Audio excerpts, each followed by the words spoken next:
All right, we raked your house number 2 this year. Good evening, everybody from Universal Orlando Resort. We're back at Halloween Horror Nights. We have been coming to Halloween Horror Nights often. We haven't been shooting videos often because there's really not much that we can show you that we haven't shown you already. We did a pretty extensive wrap-up, like yearbook video. We'll put a link to that down below. But we do owe you guys kind of a final rankings video where we think all of the houses and zones kind of fit for the year. We've been pretty clear that this is the best Halloween Horror Nights that Universal has put on since HHN 25. There's no doubt. The question is, though, how do the properties stack up amongst each other? By the way, we didn't make it here for Stay and Scream, so all these folks outside here are waiting to get in. This is a good sign, at least for the accountants of Universal. All right, so we're gonna start off with our countdown backwards from worst house to best house, as I rip Mary's hair out. Yeah. Worst house of the year. Number 10. Well, we could say maybe a more PC friendly, the 10th best house. Because nobody's a loser anymore. Yeah, I gotta look at my list because I know what it is. I know what it is. I just want to make sure. By the way, the whole rules behind this is that we had to agree on the same listing because there are differences in between what we had felt. I don't know if we agreed on everything. Well, we're going to find out. So, number 10. For me, Grave of Flesh. It is Grave of Flesh. Sorry. Some parts were really cool.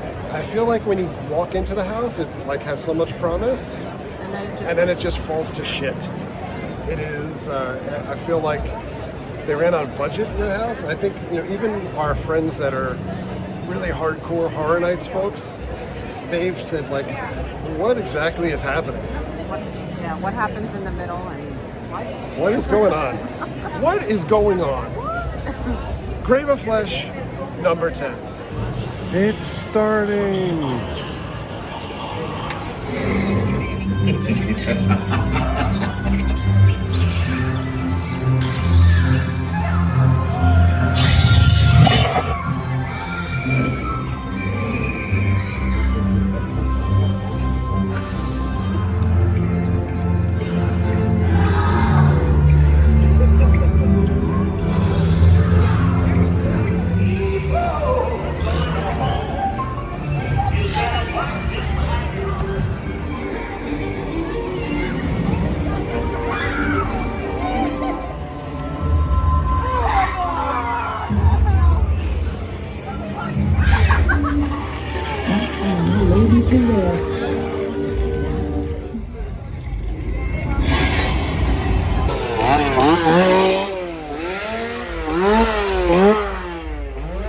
And we're walking up to our 9th best house of the year, or the runner-up of the worst house of the year, if you will. And that would be Hatchet and Chains. All right, so Hatchet and Chains, I had high hopes for, even though it was probably the least favorite section of the larger house last year with all the B movies. But the translation to having its own house this year, I think the masks don't fit the characters the right way. I'm not a big fan of the set design where you can see through everything. There's not a lot of scares in there whatsoever, in my opinion. No. It just doesn't work for me. So, and you? Same. I mean, there's a couple of things in there that were okay, but didn't really do much. Number 9. We're working our way into the back section of the park to get to our number 8 house of the year. And in the 8th slot, it's not Gulkin, it's Fallout. Fallout, I feel, is one of those properties that had so much promise this year. Amazing video game series, television show. I thought it was awesome also. Not incredibly scary, but the translation here, there's like one ghoul in that whole house. And there's so much scenic that's just empty. A lot of empty space. They did such an amazing job translating the property Five Nights at Freddy's, but Fallout, It kind of fell off. So of course, as the way things go, we just had our best run through that house for the entire event. There were 3 ghouls. They looked awesome, but the score stays where it stays. All right, so we're looping back around again. Let's talk about the 7th ranked house of the year for us. No, it's not Gawkin. Coming in at number 7, it's Five Nights at Freddy's. We're starting to get into the really tough to score type of section here. Five Nights at Freddy's is a visual masterpiece. The animatronics are absolutely amazing inside of it. It's not scary. I also think it's a sign of just how good the other properties are here this year. Any other year here, as of late, Five Nights at Freddy's, top 3 house compared to what they've had to offer. I mean, last year we actually said the Goblin House was the best house that they had to offer last year. Yeah, I get it. It's amazing. It's a technological, amazing house. Yes. I don't like the movie, so I wasn't really... That's true. So if you love the movie, you're gonna love the house. It definitely has the longest wait of any house here. And I do love the opening sequence of that house where you're walking into the pizza place. Absolutely amazing. Like you're walking into the movie itself, but it just kind of falls apart from there. Boots and pants and boots and pants.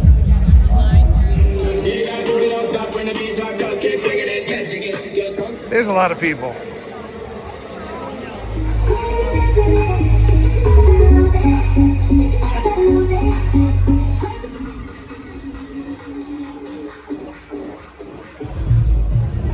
We're trying to hide in like whatever type of Back alley. near solitude that you can find without blasting music in the background. But let's talk about houses 6 and 5. And they're kind of like in a tie position, but we would say that definitively number 6 is Dolls, Let's Play Dead. Dolls really had a strong, like, The first desire run, or like hype coming into this because of the dollhouse that we had in Halloween Horror Nights 24. Yeah. This is not that house. This is a fun house. This is Now I'm thinking about Pink. Fun house. But it is a very fun house. It's kind of very much Toy Story-esque. Not a lot of scares. Well, the first run we had, I was not impressed at all. The second run, completely different. I don't know if it was the lack of, actors in there the first time or what, but it hit different the second time. Yeah, I think it definitely depends on any of these houses. You can have a really good run or a really bad run, and I think that's also why we waited to go through everything in a review, because we've been to the event multiple times and we've been to each house multiple times at this point. And we've had good runs and bad runs throughout all of them. So beyond Dolls, next house up on that list is Gawkin, which is number 5. I would say like any other year, Gawkin would be again like a top 2 house, like it really, would be. really if incredible house. Yeah, if Terrifier and like the big names were not there, this would probably be number 2 for me. Gawkin is a very strong original property for Universal. I'd like to see them do more in like that universe, maybe going forward. I love it. Maybe marry up the Gawkin with like the Yetis at some point or something. Oh yeah, that would be awesome. So, maybe Gawkin versus Yetis. If that happens, just give me a quick credit byline there. But Gawkin, really good. We had an excellent run just before, and 2 girls in front of us were completely terrified, like jumping back and screaming. Every single scare. It's very much like an independent house kind of feel. Yes. And if it was an independent house, like I would say it's better than like a large majority of the independent haunts that we've been to this year. Yeah. And it's really done well, and you can tell that they've put money in the budget for it. There's big things in it. There's really cool characters. There's some gore in there too. There's some really good jump scares. Very good. Very good jump scares. Yeah, I was really happy with Gawkin. Now while we're hiding, we're down to the final 4. Yep. It's the final countdown. Save those shifts.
Coming up on the number 4 house of the year, it's the house of the Wyatt 6 WWE. I think coming into Horror Nights, a lot of people said like, oh, a wrestling house, like that's never going to work.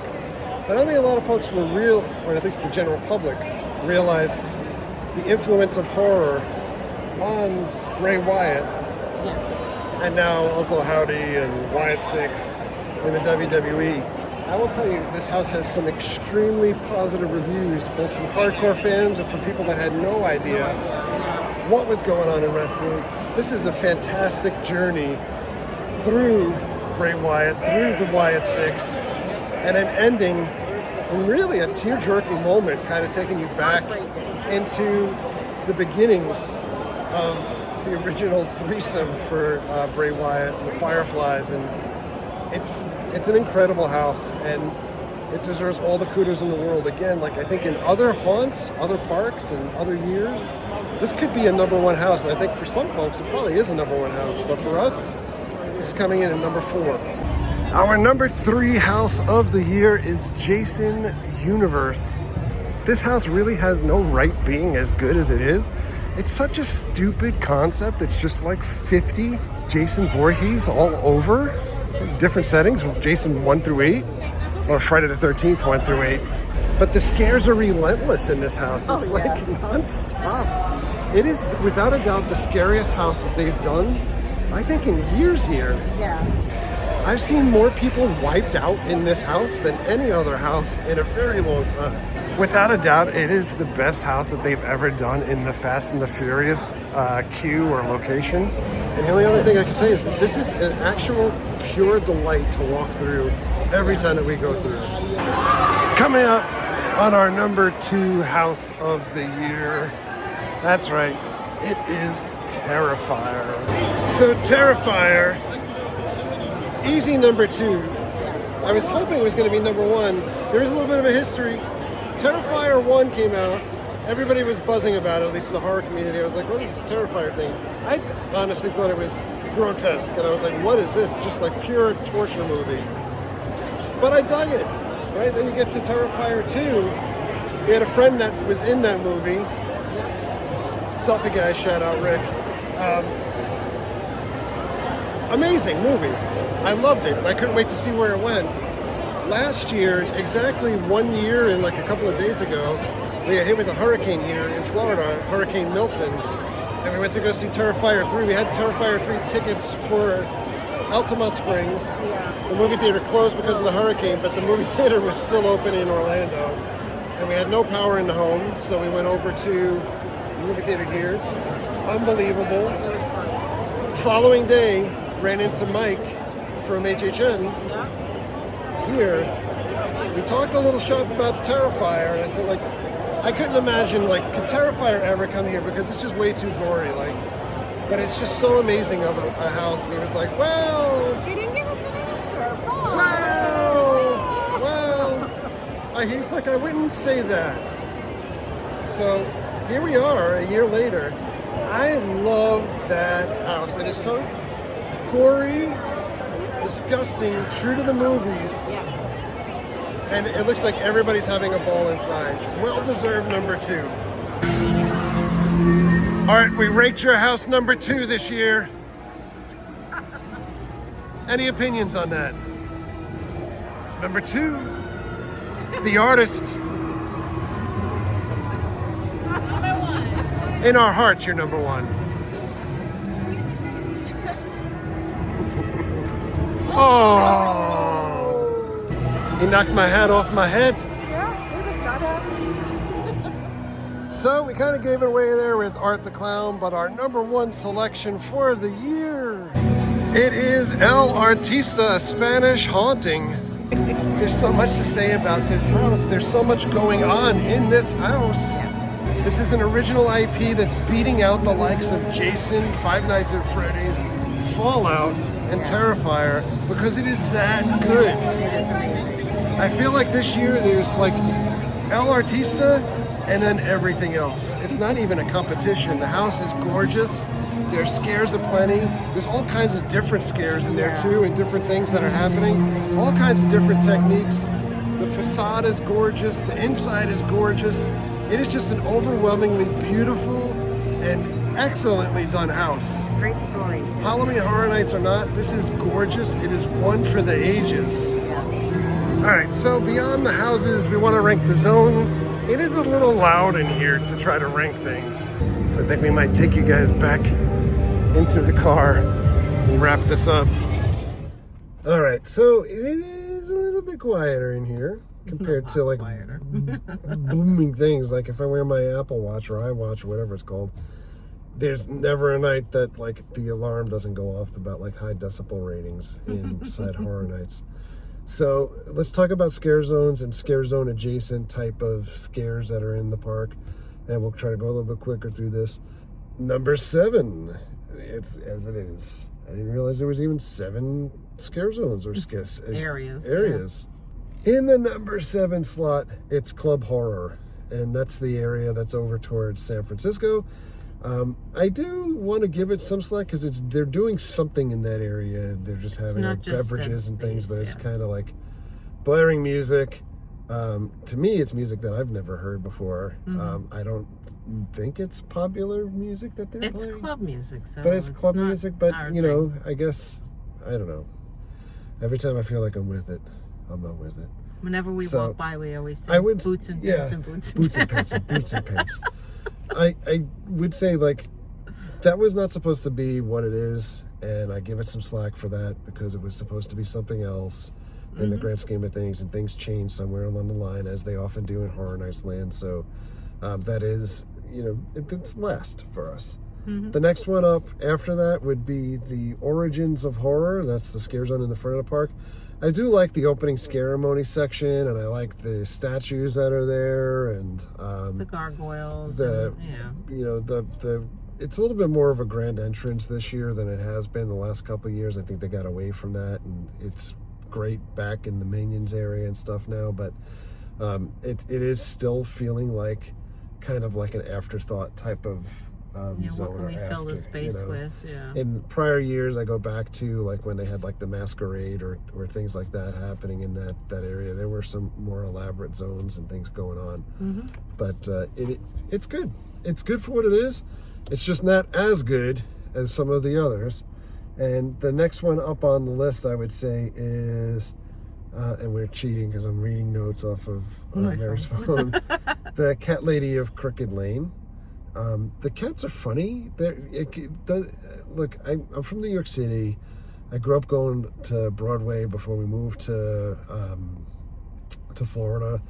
And the Cat Lady of Crooked Lane, the cats do remind me of the musical Cats. Every time that I'm walking through there. I love the cats are very whimsical. It's not scary whatsoever, and the show that's on the stage is fine if you get to the point where they like, you know, kind of transition the trick-or-treater into the cat. That's really cool. The other things that are happening in that zone, it's just not for me. But it's fine.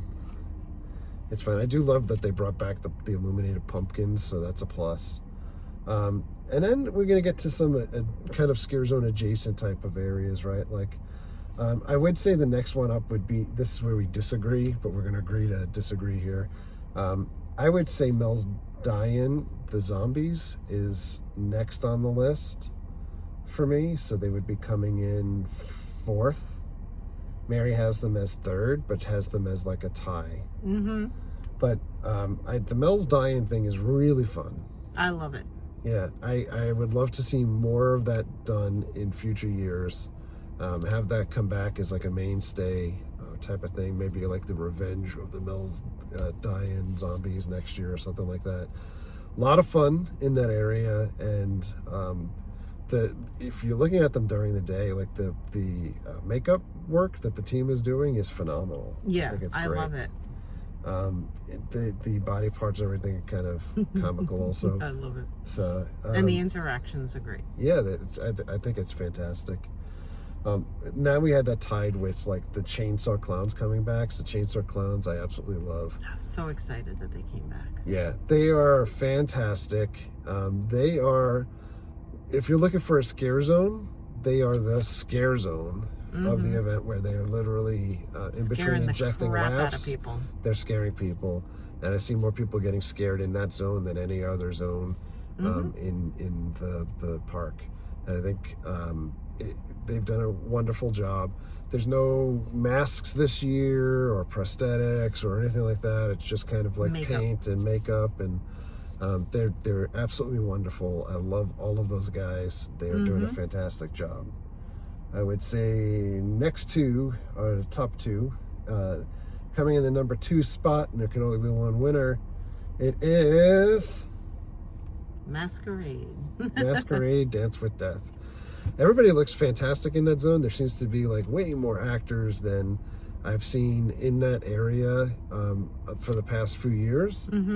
And the makeup looks fantastic. The outfits are great. Yeah, the costumes are great. The little mini show that they do on the stage is great also. And I do see people getting scared in that zone with certain things and stuff, but I love that zone. I think it is a return to form for Halloween Horror Nights, because they haven't had fantastic zones, in the last few years. I did really love that medieval zone that they had last year, though. Oh yeah. And then coming in the top spot, it's Mutations Toxic 20s, otherwise known as the Gabagools. That zone is bonkers at times. There are some scares happening there. Not a lot of scares, but a lot of fun interactions. Yeah, everybody is great. I feel like people got their characters, and then they created their own like little backstories and what's going on with them and stuff like that. And the more that you attend the event, the more that they will see you, and they know that what they've talked about previously, they'll just extend it and everything. So it's a fantastic zone, I think. So we're very grateful to have like the scare zones coming back. I'd like to see them amp it up even more next year, but that's the streets and the scare zones and the scare adjacent type areas. And as far as shows go, Nightmare Fuel we watched again this year. Every year I've bemoaned that Nightmare Fuel is back and the Fuel Girls, and we get slaughtered for saying like why are you knocking them? I don't knock that show. I just miss Bill and Ted. And I did love Academy of Villains also. I do love the Nightmare shows. This year I thought was a really great show. Yeah, it was really phenomenal. Strong. I love that they brought the story that had been going on year over year to closure this year. So I'm glad to see I'm glad to see that hit its pinnacle, and I'm curious to see what they do next year with that space. Yeah, I have no idea. So, but that's it. House rankings, zone rankings. We're gonna get out of here. Thanks a lot for coming along. Thanks a lot for coming with us throughout Halloween Horror Nights this year. I'm sure we'll be back again, but again, what else is there to show you guys? There's Halloween Horror Nights. It's packed, and I'm glad you guys love coming along with us when we do show what we show. And it's a great year for haunts, great year for Halloween Horror Nights, great year for independent haunts. Go support your local independent haunts in addition to Halloween Horror Nights. But enjoy Halloween Horror Nights. Take it with a grain of salt and a lot of patience. But thanks a lot for coming along. Thank you very much for all of your likes, comments, and subscriptions. Treat others the way you want to be treated. Have a great night. We'll see you guys. Subscribe to the cheap seats, or he's gonna kill me.